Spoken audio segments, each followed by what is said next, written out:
Welcome to the physics class. आज की video का टॉपिक है आरटीएम नागपुर यूनिवर्सिटी के तहत PSC final year semester 5 physics paper 1 के सभी यूनिट्स के ऊपर शॉर्ट क्वेश्चंस आज देखेंगे जो कि एग्जाम में 5th यूनिट में पूछे जाते हैं। तो सबसे पहले हम यूनिट नंबर 1 एटॉमिक फिजिक्स के शॉर्ट क्वेश्चंस देखेंगे। फर्स्ट क्वेश्चन है state the poly exclusion principle. 1 mark के लिए पूछा गया है 2 बार। इसको हम इस तरह से लिख सकते हैं, no two electron in an atom can have the same set of 4 quantum number identical. Quantum numbers है small n principal quantum number, l orbital quantum number, m l orbital momentum quantum number और m s spin angular momentum quantum number. तो अब इसको समझने के लिए हम यहाँ पर चार्ट में देखेंगे कि लेफ्ट हैंड साइड में इलेक्ट्रॉन्स दिए गए हैं 1 2 3 अप टू 8th इलेक्ट्रॉन्स दिए गए हैं और सामने इनके क्वांटम नंबर्स है। तो अगर आप इस टेबल को ऑब्जर्व करेंगे तो किसी भी इलेक्ट्रॉन्स के चारों के 4 क्वांटम नंबर्स कभी भी मैच नहीं करेंगे या आइडेंटिकल नहीं होंगे। कोई भी 3 क्वांटम नंबर्स मैच हो सकते हैं पर जो चौथा क्वांटम नंबर होगा तो वो उससे अलग होगा। तो यही पॉली एक्सक्लूजन प्रिंसिपल है। Question second, state any 2 drawbacks of bore atomic theory. 1 mark के लिए क्वेश्चन पूछा गया है। इसको हम इस तरह से लिख सकते हैं, first bore theory could not explain the fine structure of spectral line. अब स्पेक्ट्रल लाइन का मतलब क्या होता है कि जब भी किसी एटम में इलेक्ट्रॉन का ट्रांजिशन होता है हायर एनर्जी लेवल से लोअर एनर्जी लेवल, तो कुछ लाइट इमिट कर देते हैं और उसी लाइट को हम अगर स्पेक्ट्रोग्राफ से देखेंगे तो हमें ऐसे लाइंस मिलेंगे पर्टिकुलर फ्रीक्वेंसी और पर्टिकुलर वेवलेंथ, उसी को हम स्पेक्ट्रल लाइंस कहते हैं। तो ये जो स्पेक्ट्रल लाइंस कि हर एक एलिमेंट से मिलते हैं तो इसे बोर थ्योरी एक्सप्लेन नहीं कर पाई। सेकंड है bore theory could not explain the spectrum multi electrons atom, यानी कि अगर हम ऐसे एलिमेंट्स लेते हैं, ऐसे एटम्स लेते हैं कि जिसमें एक से ज़्यादा इलेक्ट्रॉन्स होते हो, जैसे कि हेलियम हो गया, नियॉन हो गया, ऑक्सीजन हो गया, तो ये मल्टी इलेक्ट्रॉन्स एटम्स है। तो इनमें भी जो भी स्पेक्ट्रम मिलता है, फाइन स्ट्रक्चर स्पेक्ट्रल लाइन्स मिलते हैं, तो ये भी बोर थ्योरी एक्सप्लेन नहीं पाई। थर्ड है पॉइंट कि Bohr theory could not explain the Zeeman effect. अब ज़ीमन इफेक्ट कैसा इफेक्ट है कि अगर यही स्पेक्ट्रल लाइन को हम किसी स्ट्रॉन्ग मैग्नेटिक फील्ड में ऑब्जर्व करेंगे या रखेंगे तो जो सिंगल स्पेक्ट्रल लाइन है तो वो 2 से ज़्यादा स्पेक्ट्रल लाइन में स्प्लिट हो जाएगी, उसे हम ज़ीमन इफेक्ट कहते हैं। तो ये भी इफेक्ट बोर थ्योरी एक्सप्लेन नहीं कर पाई। Define Bohr magneton, state its value. 1 mark के लिए क्वेश्चन है, तो इसको हम इस तरह से लिखेंगे, it is a unit use to measure magnetic moment of revolving electron in an atom due to its spin और orbital angular momentum. Its value is mu suffix B is equal to e into h cross. H cross यहाँ पर Planck's value है, Planck's constant है, divided by 2 into m. M का मतलब mass of electron है और bore magneton की जो वैल्यू है वो है 9.27 इंटू 10⁻⁻24 जूल पर टेस्ला। अब बोर मैग्नेटॉन होता क्या है एक्चुअली, अगर आप इस इमेज में देख पा रहे होंगे कि जो भी न्यूक्लियस है सेंटर में रहेगा, वहां पर पॉजिटिव चार्ज रहेगा और जो भी इलेक्ट्रॉन्स है तो वो रिवॉल्विंग रहेंगे। इलेक्ट्रॉन्स क्या होते हैं कि रिवॉल्व करते हैं अराउंड सराउंडिंग न्यूक्लियस और खुद के एक्सिस पर भी स्पिन करते हैं। तो स्पिन और ऑर्बिटल मोशन की वजह से उनमें एक मैग्नेटिक प्रॉपर्टी आती है या जिसे हम मैग्नेटिक मोमेंट कहते हैं, कि आप राइट हैंड साइड में देख पा रहे होंगे। तो इसी मैग्नेटिक मोमेंट को हम मेजर करने के लिए, यानी कि अगर एक इलेक्ट्रॉन है और एक इलेक्ट्रॉन के एंगुलर मोमेंटम और स्पिन मोमेंटम से जो भी मैग्नेटिक फील्ड आएगी या मैग्नेटिक मोमेंट आएगा तो उसे हम बोर मैग्नेटॉन की टर्म में लिखते हैं। स्टेट हर्न्स रूल, 1 मार्क के लिए क्वेश्चन है, उसको हम ऐसे लिखेंगे, the electrons are distributed among the orbitals of orbit in such a way as to give the maximum number of unpair electrons having parallel spin. तो इसका मतलब यह है कि यहाँ पर फिर से हम इस स्टेटमेंट को डायग्राम की मदद से समझेंगे कि यहाँ पर 1s ऑर्बिट है जो कि अलाउड है, दूसरी नॉट अलाउड है। तो अलाउड का मतलब क्या है कि जो भी इलेक्ट्रॉन फर्स्ट ऑक्युपाइड करेगा ऑर्बिटल तो उसका अगर स्पिन डाउन है तो जो सेकंड इलेक्ट्रॉन आएगा उसमें तो उसका स्पिन कैसे होगा, अप स्पिन होगा। तो ये कोई किसी भी ऑर्बिटल को इलेक्ट्रॉन्स इस तरह से फिलअप करते हैं, इसे हम अलाउड करते हैं। नॉट अलाउड का मतलब कि एक ही ऑर्बिट में 2 electron at a time same spin के साथ नहीं रह सकते, ठीक है, क्योंकि ये पॉली एक्सक्लूजन का इसको ओबेट नहीं करेगा। फिर से हम जो राइट हैंड साइड में जो टेबल है वहां पर आप कार्बन जो इलेक्ट्रॉन का कॉन्फ़िगरेशन है तो आप दे सकते हो कि जैसे कि सबसे पहले हम इसको किस तरह से फिल करेंगे कि जो भी इलेक्ट्रॉन्स है तो सबसे पहले वो 1s में जाएगा, फिर 1s की दोनों जो ऑर्बिट है वो फिलअप हो जाएगी 2 इलेक्ट्रॉन से। उसके बाद में वो 2s में जाएगा और 2s भी फिलअप हो जाएगा।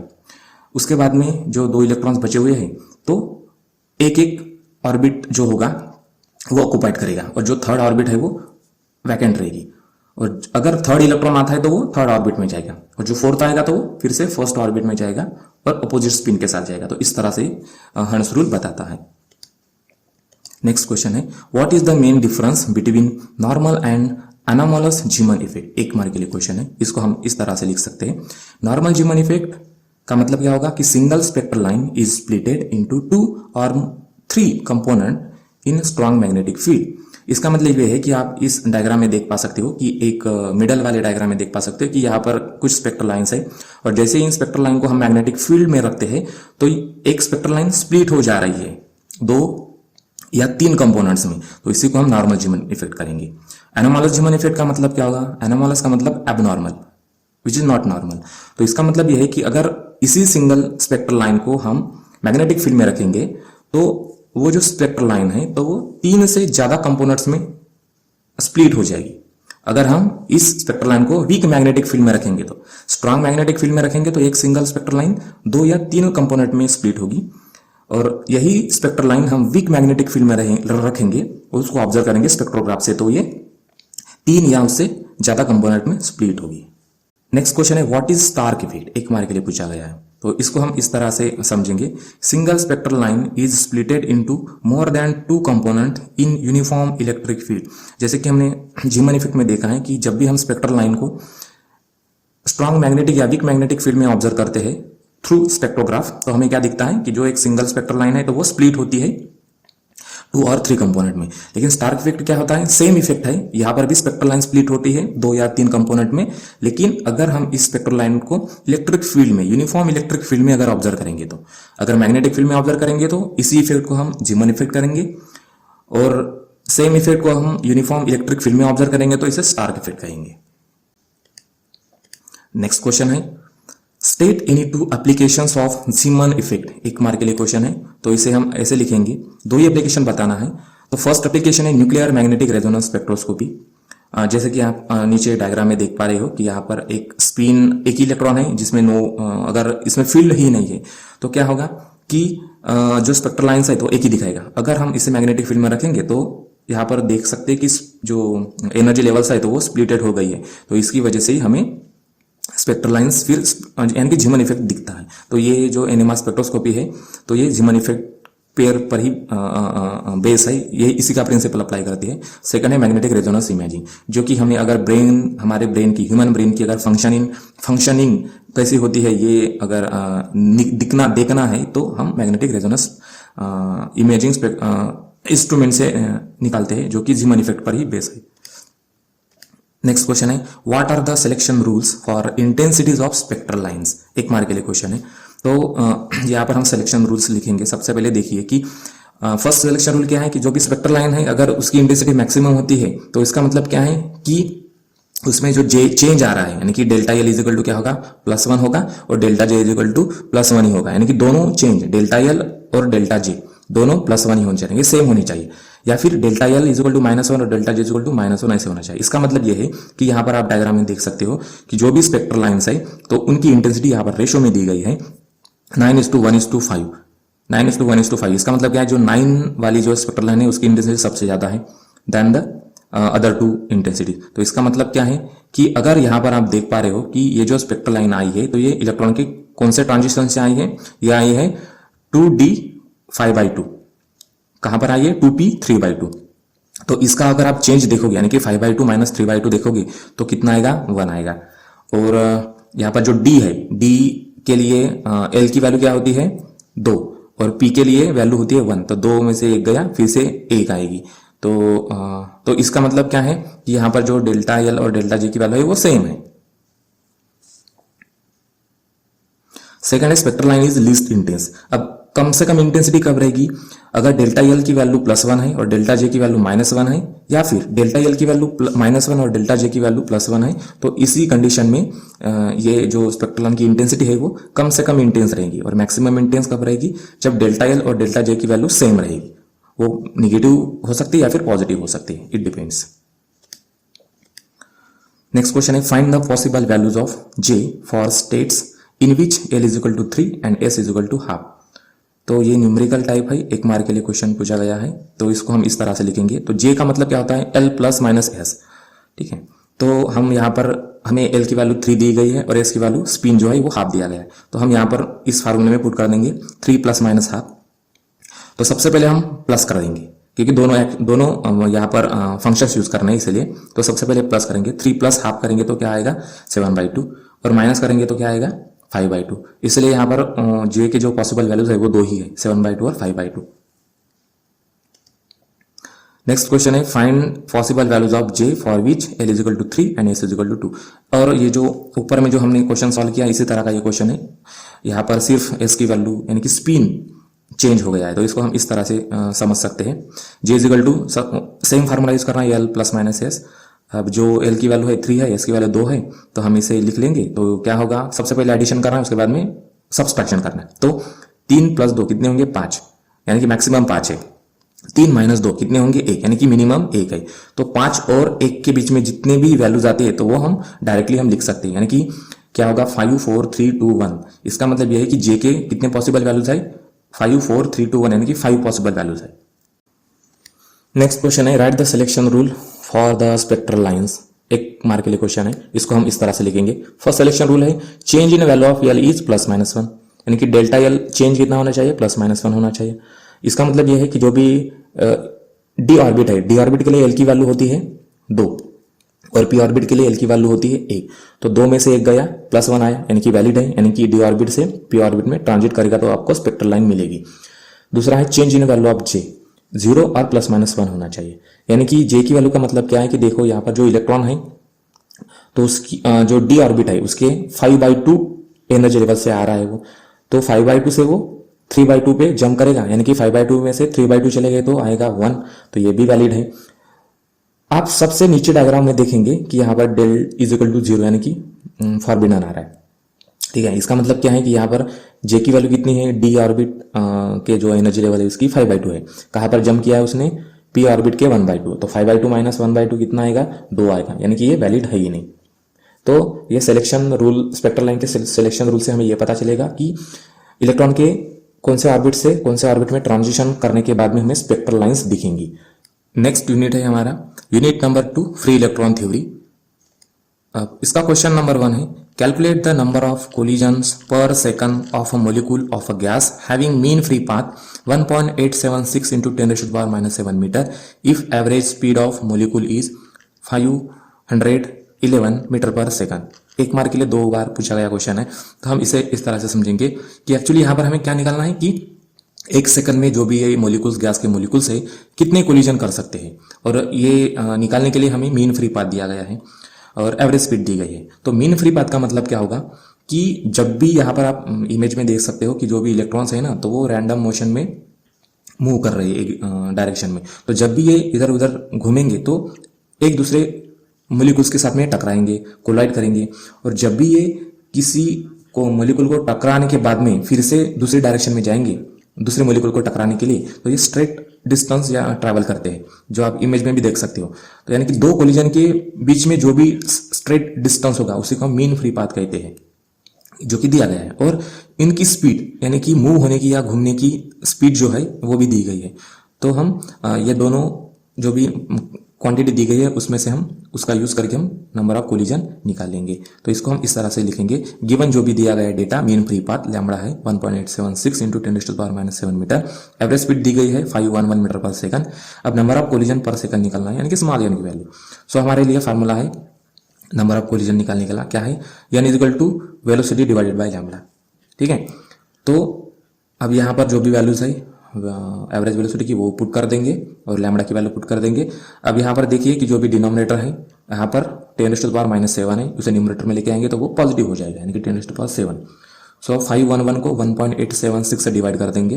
अप्रोक्सीमेटली ये मान लो कि 1.8 का मतलब 2 ही है, तो ऐसे ही हम अप्रोक्सीमेट आंसर इसका निकाल सकते हैं, जो कि 272.4 into 10⁻⁷ नंबर्स में आता है। इसका यूनिट होगा नहीं क्योंकि नंबर ऑफ कोलिजन्स है, तो ये नंबर्स में ही आएगा। नेक्स्ट क्वेश्चन है calculate the mobility of charge carriers in a semiconductor having conductivity 2.04 into 10⁻⁻² per ohm meter and Hall coefficient is 5 into 10⁻⁻11 cubic meter per coulomb।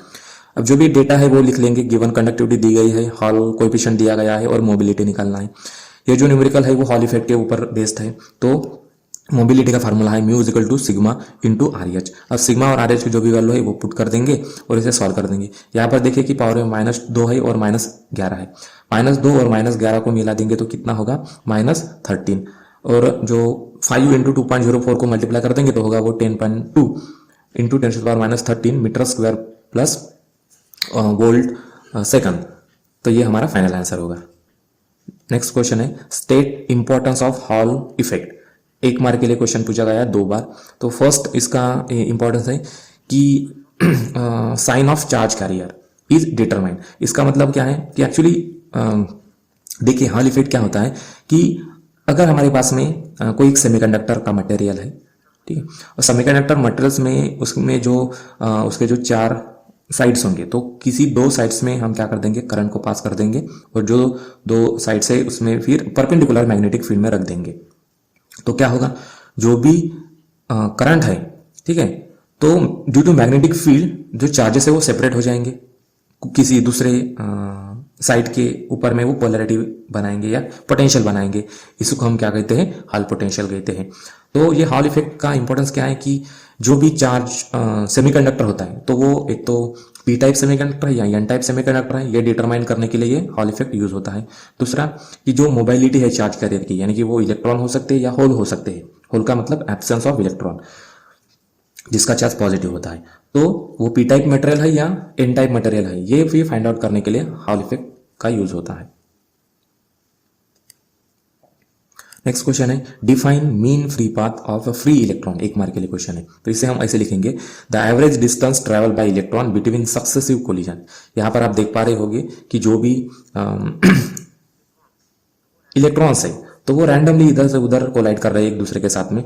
तो क्या होगा, यहाँ पे बहुत सारे कोलिजन्स होंगे, तो 2 कोलिजन के बिटवीन जो इलेक्ट्रॉन्स है ये स्ट्रेट डिस्टेंस ट्रैवल करता है, ठीक है। इसी को हम क्या कहते हैं, मीन फ्री पाथ, ठीक है, इसको हम फ्री पाथ कहते हैं। अब मीन का मतलब क्या होगा, एवरेज लेना है, यानी कि जितने भी कोलिजन्स हो रहे हैं सभी का जो फ्री पाथ है सबकी एडिशन करेंगे और जितने कोलिजन्स होंगे उससे हम डिवाइड कर देंगे। तो इसी को क्या कहेंगे, एवरेज मीन फ्री पाथ या एवरेज फ्री पाथ। तो इसका मतलब है कि average distance travel by electron between successive collision.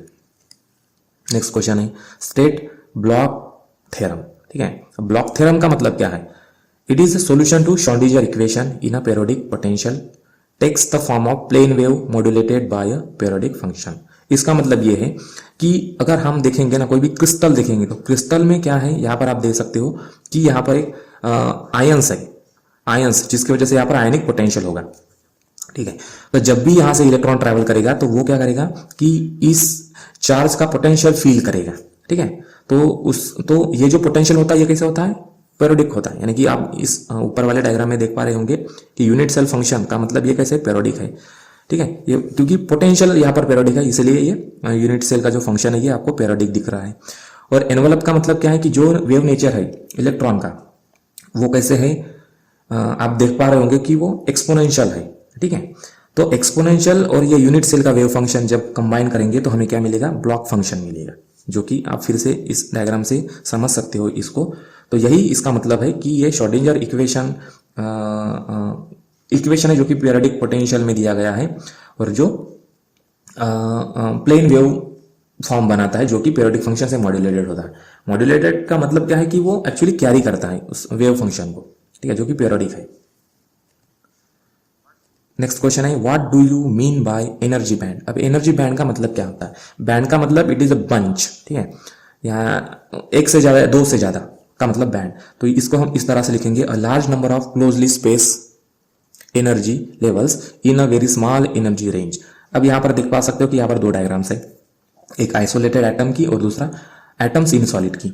तो आइसोलेटेड एटम्स के केस में आप देखोगे कि जितने भी एनर्जी लेवल्स है सब कैसे सिंगल एनर्जी लेवल्स है, तो इसे हम बैंड्स नहीं कह सकते। बैंड्स कब कहेंगे, यहाँ पर एटम्स इन सॉलिड की कंडीशन में देखोगे तो कंडक्शन बैंड या वैलेंस बैंड, इसमें बहुत सारे छोटे छोटे एनर्जी लेवल्स है। तो ऐसे छोटे छोटे एनर्जी लेवल्स के बंच को या ग्रुप को हम क्या कहेंगे, बैंड कहेंगे। तो वो वैलेंस बैंड हो सकता है या फिर कंडक्शन बैंड हो सकता है। एक बैंड में बहुत सारे एनर्जी लेवल्स होते हैं।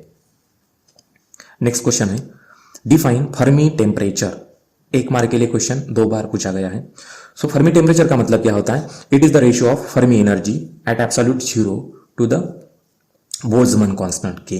तो यहाँ पर आप देख सकते हो कि देखिए कि इस डायग्राम या जो वीडियो है इसकी मदद से आप अगर देखोगे तो ये जो ऊपर में दिखा रहा है आपको, ये क्या है? आपका फर्मी लेवल, फर्मी एनर्जी है ये, ठीक है। तो जो ये फर्मी एनर्जी है, फर्मी एनर्जी की जो लेवल है तो वो कम ज्यादा होती है। कैसे कम ज्यादा होगी? जैसे आप टेम्परेचर कम ज्यादा करोगे तो ये फर्मी एनर्जी लेवल की भी लेवल जो होगी तो वो भी कम ज्यादा होगी। तो फर्मी टेम्परेचर का मतलब क्या है कि अगर हम किसी एटम का टेम्परेचर एब्सोल्यूट जीरो कर देंगे, ठीक है, एब्सोल्यूट जीरो का मतलब जीरो केल्विन पर कर देंगे, तो ये जो एनर्जी लेवल है या एनर्जी लेवल आप यहाँ पर देख रहे हो कि जिसकी शेप चेंज हो रही है, तो ये कैसे होगी? एकदम फ्लैट होगी, ठीक है, एकदम फ्लैट होगी। तो इसी टेम्परेचर को क्या कहेंगे हम? Fermi temperature. ऐसा टेम्परेचर कि जिस टेम्परेचर पर ये जो फर्मी एनर्जी लेवल है एकदम फ्लैट हो जाएगी, ठीक है, तो इसको हम फर्मी टेम्परेचर कहेंगे। तो इसको हम कैसे लिखेंगे इक्वेशन के फॉर्म में? EF यानी कि Fermi energy divided by Boltzmann constant. Next unit है यूनिट 3 स्टैटिस्टिकल फिजिक्स। इसका फर्स्ट क्वेश्चन है डिफाइन थर्मोडायनामिक प्रोबेबिलिटी। एक मार्क के लिए 2 बार पूछा गया क्वेश्चन, तो इसको हम इस तरह से लिखेंगे। थर्मोडायनामिक प्रोबेबिलिटी का मतलब क्या होता है? Number of microstates corresponding to any given macrostate. अब मैक्रोस्टेट और माइक्रोस्टेट का मतलब क्या है? मैक्रोस्टेट का मतलब होता है कि एक कंडीशन है, ठीक है, अगर हम किसी चीज को दूर से देखेंगे तो हम उसे डिस्टिंग्विश नहीं कर पाएंगे, लेकिन हम उसके नजदीक जाएंगे तो हम डिस्टिंग्विश कर पाएंगे, उसका कलर देख पाएंगे। तो यही ये कंडीशंस बताती है। तो सबसे पहले हम एग्जांपल ले लेते हैं कि मैक्रोस्टेट एक बड़ी स्टेटमेंट बताती है क्या? कि हमारे पास में 2 बॉक्सेस है और 4 डिफरेंट कलर के बॉल्स है।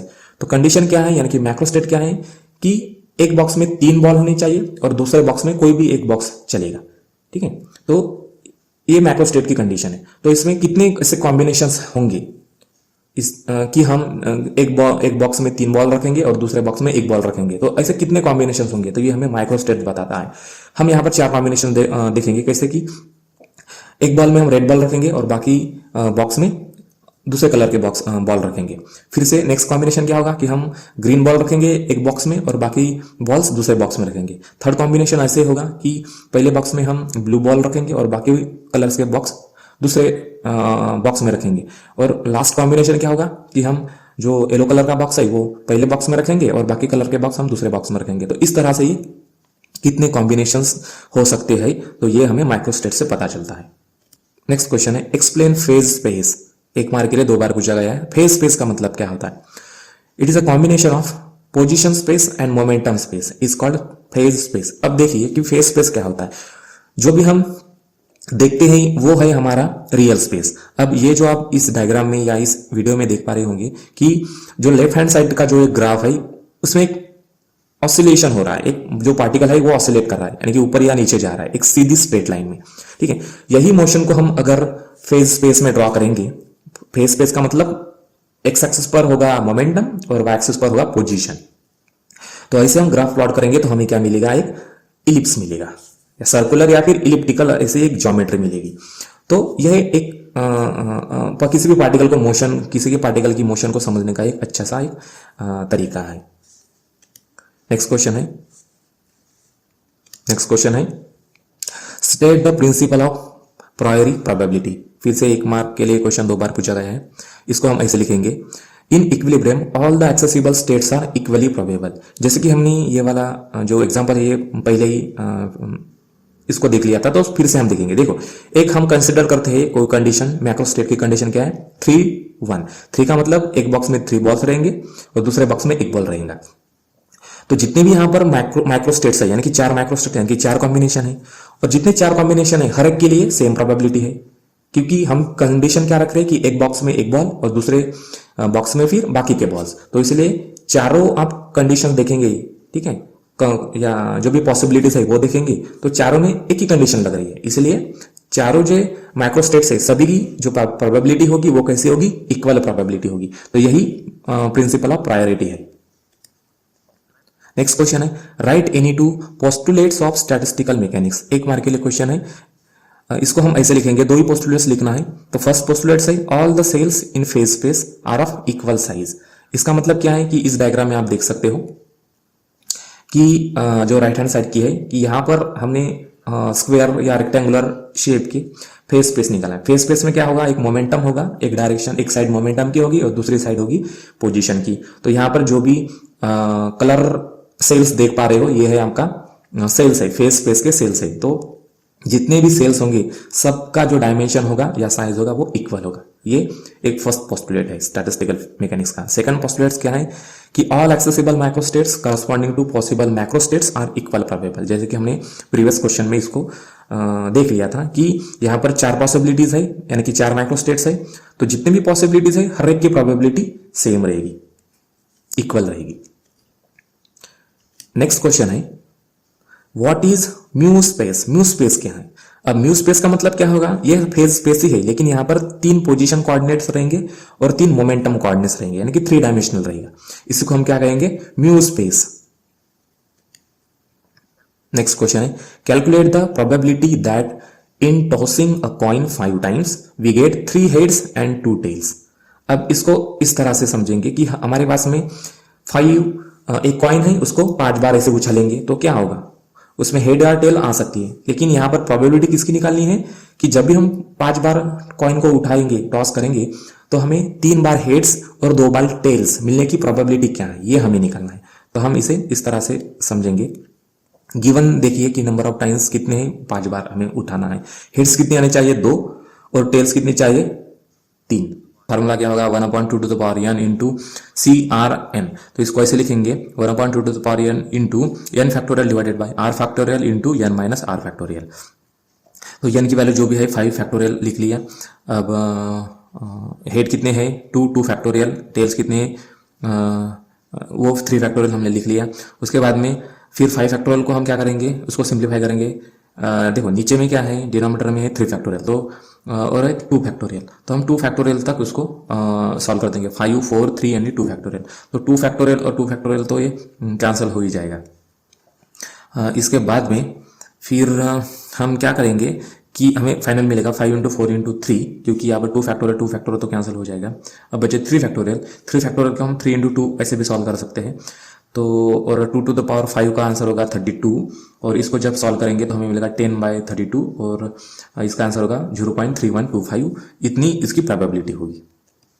नेक्स्ट क्वेश्चन है calculate the RMS root mean square velocity of hydrogen at 27 degree Celsius. इसमें बोल्ट्जमान कांस्टेंट की वैल्यू दी गई है 1.38 इंटू 10⁻⁻23 जूल पर डिग्री, और मास दिया है हाइड्रोजन का इतना है 3.34 इंटू 10⁻⁻27 किलोग्राम। अब यहां पर हमें क्या निकालना है कि RMS root mean square value निकालना है। तो रूट मीन स्क्वायर वैल्यू का मतलब क्या है कि देखिए यहाँ पर जो भी हाइड्रोजन गैस के जो मॉलिक्यूल्स है ना, तो वो चारों तरफ मूव हो रहे हैं किसी स्पीड के साथ में। तो क्या होगा कि यहाँ पर ये भी पॉसिबिलिटी है ना कि कोई पार्टिकल, 2 पार्टिकल्स अपोजिट डायरेक्शन में जा रहे हैं, यानी कि एक की अगर वेलोसिटी 5 होगी तो दूसरे की -5 होगी। अब इनका एवरेज निकालेंगे तो क्या होगा, 0 हो जाएगा। तो इसलिए ये वैल्यू 0 नहीं आनी चाहिए, तो इसलिए हम क्या करते हैं, इनका रूट मीन स्क्वायर निकालते हैं। ठीक है, रूट मीन स्क्वायर निकालेंगे तो क्या होगा, जो भी वैल्यू होगी ना वो ऑलवेज पॉजिटिव ही होगी। तो इसको सॉल्व इस तरह से करेंगे कि गिवन टेम्परेचर कितना है 27 डिग्री सेल्सियस है, तो इसे हम केल्विन में यानी कि SI यूनिट में कन्वर्ट कर देंगे। तो इसे 273 से ऐड कर देंगे तो हमें 300 केल्विन डिग्री मिला। बोल्ट्जमान कांस्टेंट कितना है जो भी है वो लिख लेंगे। मास 3.34 10⁻⁻27 किलोग्राम है। अब हमें RMS वैल्यू निकालना है, वेलोसिटी। तो इसके लिए स्पीड, RMS स्पीड का फॉर्मूला क्या है, VRMS equal to √3kT divided by m। m का मतलब मास, t का मतलब टेम्परेचर, k का मतलब बोल्ट्जमान कांस्टेंट। जो भी क्वांटिटी हमें दी गई है वो सब हम पुट कर देंगे।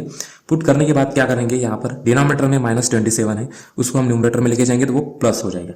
अब 27 में से 23 गए, कितने बचे, 4 बचे। अब बाकी जो क्वांटिटी है 3 इंटू 1.38 इंटू 300, इनका मल्टीप्लाई कर देंगे तो होगा 1242 डिवाइडेड बाई 3.34। अब जो भी इसको सॉल्व कर देंगे, ठीक है, इसको डिवाइड कर देंगे तो हमें क्या लगेगा 372 इंटू 10⁴। ठीक है, अब 10⁴ क्या है, अंडर द ब्रैकेट है, ब्रैकेट के बाहर निकलेगा तो होगा पावर 2, 10⁻²। अब √372 इसका रूट ले लेंगे तो क्या होगा 19.28 इंटू 10⁻² मीटर पर सेकंड। ये होगा root mean square velocity of hydrogen gas at 27 degree Celsius. Next question है the speed of 10 molecules in metre per second कितनी है, 1, 2 2 3 4 4 4 and 5 and 6.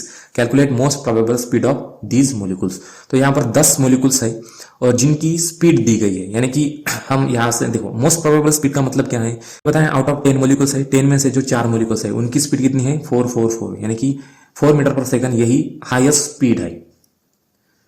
और ये 4 मोलिकुल्स फॉलो कर रहे हैं, इसलिए मोस्ट प्रोबेबल स्पीड होगी। अदरवाइज यहाँ पर 5 और 6 ये भी मैक्सिमम स्पीड है most probable metre per second. 5 और 6 मीटर पर सेकंड ये भी मैक्सिमम स्पीड है, लेकिन एक एक ही मोलिकुल इसको फॉलो कर रहा है, ठीक है। लेकिन 4 metre per second 4 molecule follow कर रहे हैं और ये मैक्सिमम भी है, इसलिए मोस्ट प्रोबेबल स्पीड होगी। अगर यहाँ पर 2 होते, 2 5 बार होते, यानी कि 5 मोलिकुल अगर 2 2 2 फॉलो कर रहे होते तो मोस्ट प्रोबेबल स्पीड कितनी होती 2 मीटर पर सेकंड हो जाती, ठीक है। यानी कि मैक्सिमम मॉलिक्यूल्स ने वो स्पीड फॉलो करनी चाहिए, तो उसी को हम मोस्ट प्रोबेबल स्पीड कहेंगे। नेक्स्ट यूनिट है unit 4 statistical physics. First question है इसका, व्हाट इज फर्मी लेवल, एक मार्क के लिए क्वेश्चन है। तो इसको हम इस तरह से लिखेंगे, the top most filled energy level at 0 Kelvin, above this level all the states are completely empty. तो हम इस तरह से एग्जाम्पल से देख सकते हैं कि एक हाइड्रोजन और ऑक्सीजन एटम्स का एग्जाम्पल लिया है। यहाँ पर हाइड्रोजन के केस में एक ही इलेक्ट्रॉन है जो कि रिवॉल्व कर रहा है, ठीक है। तो ये जो सिंगल इलेक्ट्रॉन का जो एक एनर्जी लेवल होगी, तो ये उसको हम फर्मी लेवल करेंगे, फर्मी एनर्जी लेवल कहेंगे, ठीक है। ऑक्सीजन के केस में क्या कहेंगे कि जो आउटर मोस्ट शेल में जो है कितने 6 इलेक्ट्रॉन्स है, तो इनकी जो एनर्जी लेवल है इसे क्या कहेंगे हम फर्मी एनर्जी लेवल कहेंगे। अब इस जो डायग्राम है राइट हैंड साइड में दी गई, इसमें आप देख सकते हो कि ये जो एनर्जी लेवल्स है, तो ये जैसे जैसे टेम्परेचर वैरी होता है तो इनकी भी जो पोजीशन है वो शिफ्ट होती है। अगर हम एटम का टेम्परेचर 0 केल्विन कर देंगे तो क्या होगा, ये जो फर्मी लेवल है एकदम फ्लैट हो रही है, ठीक है ना, फ्लैट हो रही है, और इसके ऊपर में जितने भी एनर्जी लेवल्स है वो सब एम्प्टी है। यानी कि फर्मी लेवल ही ऐसी आखिरी की लेवल होगी जिस पर इलेक्ट्रॉन होंगे, और उसके बाद की जो नेक्स्ट एनर्जी लेवल होगी सब ये खाली होंगे, इसी को हम फर्मी लेवल कहेंगे। क्वेश्चन है, calculate the number of ways of arranging 8 fermion in 12 phase space cells. यहाँ पर 8 फर्मियन है और 12 फेज स्पेस है, यानी कि 12 पोजीशंस है या एनर्जी लेवल्स है, जिसमें हम 8 फर्मियंस को हमें क्या करना है, फिल करना है। तो फर्मियंस का मतलब जैसे कि जिनका spin half multiple of h cross होता है और जो एफडी स्टेटस को फॉलो करते हैं। फर्मियंस का for example electron, proton, neutron, ये सब फर्मियंस है। तो इसको हम इस तरह से समझेंगे कि जो भी गिवन है क्या है, नंबर ऑफ फर्मियंस कितने हैं 8 है, नंबर ऑफ सेल्स कितने हैं 12 है। तो नंबर ऑफ वेज अरेंज करने का फार्मूला क्या है, G factorial divided by N factorial into G minus N bracket का फैक्टोरियल। जी का मतलब नंबर ऑफ सेल्स कितने हैं 12, तो 12 फैक्टोरियल लिख लिया। उसके बाद में फर्मियंस कितने हैं 8 है, तो 8 फैक्टोरियल। अब जी माइनस एन यानी कि 12 माइनस 8 कितना 4 फैक्टोरियल। अब इसको सॉल्व कर देंगे हम, 12 फैक्टोरियल को 12 11 10 9 इंटू 8 फैक्टोरियल तक लिखेंगे, क्योंकि नीचे में जो डिनोमिनेटर है उसमें 8 फैक्टोरियल है इसलिए। तो जब 8 फैक्टोरियल तो कैंसिल हो जाएगा, और 4 फैक्टोरियल को फिर से हम इसको सिंप्लीफाई करेंगे 4 3 2 पे, और फिर डिनोमिनेटर को न्यूमरेटर को डिवाइड कर देंगे डिनोमिनेटर से, तो हमें फाइनल आंसर मिलेगा 495। इतने सारे कॉम्बिनेशन या तरीके हैं कि हम 8 फर्मियंस को 12 फेज स्पेस में 495 तरीके से हम फिल कर सकते हैं। नेक्स्ट क्वेश्चन है, what are bosons and fermions, एक मार्क के लिए क्वेश्चन है। फर्मियंस का मतलब क्या है, particles having spin odd integral multiple of h cross and obey Fermi Dirac statistics. और बोसॉन का मतलब पार्टिकल हैविंग स्पिन 0 और integral multiple of h cross and obey Bose Einstein statistics. तो यहां से आप देख पा सकते हो कि जो भी फर्मियंस है तो वो एक ही एनर्जी लेवल्स पर फील हो रहे हैं या ऑक्युपाइड हो रहे हैं, लेकिन बोसॉन्स एक ही एनर्जी लेवल पर बहुत सारे बोसॉन्स ऑक्युपाइड कर सकते हैं। तो ये इनका डिफरेंस है। और फर्मियंस फॉर एग्जांपल आप लिख सकते हो इलेक्ट्रॉन, प्रोटॉन, न्यूट्रॉन, ये सब फर्मियंस है, ठीक है। बोसॉन का मतलब जिनका इलेक्ट्रॉन, प्रोटॉन, न्यूट्रॉन की जो वैल्यू होगी किसी भी एटम के, प्रोटॉन, न्यूट्रॉन और इलेक्ट्रॉन की वैल्यू अगर इवन आती है तो उसे हम क्या कहेंगे, बोसॉन कहेंगे, बोसॉन गैस कहेंगे, ठीक है। बोसॉन ये बोस आइंस्टाइन स्टैटिस्टिक्स को ओबे करते हैं, और फर्मियन ये फर्मी डायरेक्ट स्टैटिस्टिक्स को फॉलो करते हैं या ओबे करते हैं। नेक्स्ट क्वेश्चन है, what do you mean by distinguishable and indistinguishable particle. एक मार्क के लिए क्वेश्चन है। इनडिस्टिंग्विशेबल पार्टिकल का मतलब कि जिनको हम आइडेंटिफाई नहीं कर सकते, यानी कि दोनों के बीच में डिफरेंस नहीं निकाल सकते। यानी कि जैसे इलेक्ट्रॉन्स, सभी एटम्स के इलेक्ट्रॉन एक जैसे ही होते हैं, हम बता नहीं सकते कि कौन सा इलेक्ट्रॉन कौन से एटम का होगा। तो इनडिस्टिंग्विशेबल पार्टिकल का मतलब होगा if wavelength of the particle is greater than the size of the particle, यानी कि lambda is very very greater than size of the particle. तो ऐसे पार्टिकल को क्या कहेंगे हम, इनडिस्टिंग्विशेबल, यानी कि इलेक्ट्रॉन हुए, प्रोटॉन हुए, न्यूट्रॉन हुए, सब इलेक्ट्रॉन एक जैसे दिखते हैं, सब प्रोटॉन एक जैसे दिखती है, इसलिए वो है इनडिस्टिंग्विशेबल पार्टिकल। डिस्टिंग्विशेबल पार्टिकल का मतलब, अगर किसी पार्टिकल की वेवलेंथ छोटी हो उसके साइज से, यानी कि उसका साइज बढ़ा है और उसकी वेवलेंथ छोटी है। फॉर एग्जांपल ह्यूमन बीइंग, हमारी जो वेवलेंथ है हमारे साइज से बहुत ज़्यादा छोटी है, इसलिए हम डिस्टिंग्विशेबल पार्टिकल है, यानी कि हम आदमी में फर्क कर सकते हैं। आदमी का पर्टिकुलर नाम होता है, उसका एक कैरेक्टर या उसकी जो पर्सनैलिटी वो अलग होती है, यानी कि हम डिस्टिंग्विश कर सकते हैं। तो ये होंगे हम डिस्टिंग्विशेबल पार्टिकल। ठीक है, यहाँ पर आप राइट हैंड साइड देख पा सकते हो कि ये क्या है, एक इलेक्ट्रॉन है। इलेक्ट्रॉन जो कि रिवॉल्व कर रहा है एक एनर्जी ऑर्बिट में या एनर्जी लेवल पर। तो यहाँ से आप देख पा सकते हो कि इलेक्ट्रॉन का साइज इतना छोटा है कि उसकी जो वेवलेंथ है वो साइज से भी बड़ी है, इसलिए ये इनडिस्टिंग्विशेबल पार्टिकल है। ठीक है, आप ये बोल नहीं सकते कि ये इलेक्ट्रॉन कौन से एटम का है, क्योंकि सभी इलेक्ट्रॉन्स एक जैसे ही होते हैं। नेक्स्ट क्वेश्चन है, a gas has two particles, each of them can be in one of the three quantum states G1 to 3, find the possible number of micro states of the gas according to FD statistics. अब यहाँ पर दो particles है, इनको कितनी three quantum states में fill करना है, 1 2 3, तो कितने पॉसिबल स्टेट्स है। टू पार्टिकल कौन से है, एफडी स्टैटिस्टिक्स का बताया है, तो यानी कि वो फर्मियॉन्स है। ठीक है, तो इनको कैसे लिखेंगे हम, गिवन लिखेंगे, नंबर ऑफ पार्टिकल्स कितने हैं, n is equal to 2, number of quantum states कितने हैं 3, तो नंबर ऑफ माइक्रोस्टेट्स कितने होंगे, जैसे कि हमने फार्मूला हमें पता है G factorial upon n factorial G minus n factorial. तो सेल्स है 3, तो 3 फैक्टोरियल डिवाइडेड बाई 2 पार्टिकल है तो 2 particle into 1 G minus n का मतलब 1 फैक्टोरियल। जब इसे सॉल्व कर देंगे तो फाइनल आंसर आएगा 3। तो दो फर्मियॉन्स को 3 क्वांटम स्टेट्स में अगर फिल करना हो तो इसके 3 तरीके हैं, इसका मतलब ये है। इसको हम टेबल की मदद से भी समझ सकते हैं कि देखो यहाँ पर पॉसिबल क्वांटम स्टेट कितने हैं, 1 2 3। फर्मियॉन्स कैसे इनडिस्टिंग्विशेबल है, तो हमें इनको एक एक ऑर्बिटल एनर्जी यानी कि एक स्टेट में रखना है। ठीक है, सभी जो दो पार्टिकल्स है दो कैसे हैं, इनडिस्टिंग्विशेबल, इसलिए दोनों का जो हमने कैपिटल ए से डिनोट किया है दोनों को, अदरवाइज डिस्टिंग्विशेबल पार्टिकल होते तो एक को ए और दूसरे को बी से डिनोट करते। यहाँ पर दोनों इनडिस्टिंग्विशेबल है यानी कि आइडेंटिकल है, इसलिए हमने दोनों को ए से डिनोट किया है। तो एक सेल से ए रहेगा, दूसरे स्टेट में 2 रहेगा और तीसरी स्टेट तो खाली रहेगी, ये दोनों ही पार्टिकल है। ये फर्स्ट कॉम्बिनेशन होगा। दूसरा कॉम्बिनेशन क्या होगा, फर्स्ट एम्प्टी रहेगी, 2 और 3 फिलर रहेंगे, ये दूसरा कॉम्बिनेशन। थर्ड कॉम्बिनेशन क्या होगा, फर्स्ट और थर्ड जो स्टेट है वो फील्ड रहेंगी और दूसरी एम्प्टी रहेगी। इस तरह से 3 कॉम्बिनेशंस इसमें होंगे। नेक्स्ट क्वेश्चन है, व्हाट इज ऑक्यूपेशन इंडेक्स। एक मार्क के लिए 2 बार पूछा गया है। ऑक्यूपेशन इंडेक्स का मतलब क्या है, it is a ratio of number of particles occupied to number of cells, यानी कि Ni डिवाइडेड बाय Gi। ये जो रेशियो है इसी को हम ऑक्यूपेशन इंडेक्स कहते हैं। ये क्या बताता है, हमें प्रोबेबिलिटी बताता है, यानी कि कोई भी जो सेल है या स्टेट है, एनर्जी लेवल है, तो उसमें कितने पार्टिकल्स होंगे इसकी वो प्रोबेबिलिटी बताता है। ठीक है, अब यहाँ पर आप 3 डायग्राम्स है, 3 डायग्राम्स में यहाँ पर आप देख सकते हो कि फर्मियॉन जो है वो एक एनर्जी लेवल पर एक ही फर्मियॉन हो सकता है, लेकिन बोजॉन एक एनर्जी लेवल पे बहुत सारे बोजॉन्स हो सकते हैं। इसीलिए इसका मतलब क्या है कि जो बोजॉन का जो ऑक्यूपेशन इंडेक्स है वो ज़्यादा रहेगा, क्योंकि एक ही एनर्जी लेवल है और इसमें बहुत सारे जो बोजॉन पार्टिकल है वो फिलअप हो सकते हैं। इसलिए बोजॉन की जो एनर्जी सेल है या जो उसकी जो एनर्जी लेवल है, तो उसका जो ऑक्यूपेशन इंडेक्स होगा बोजॉन के लिए वो मैक्सिमम होगा as compare to fermion. Next question है, व्हाट इज अ फर्मियॉन। एक मार्क के लिए 3 बार पूछा गया है। तो फर्मियॉन का मतलब क्या है, fermion particle having spin odd integral multiple of h cross and they obey Fermi Dirac statistics is called as the फर्मियॉन।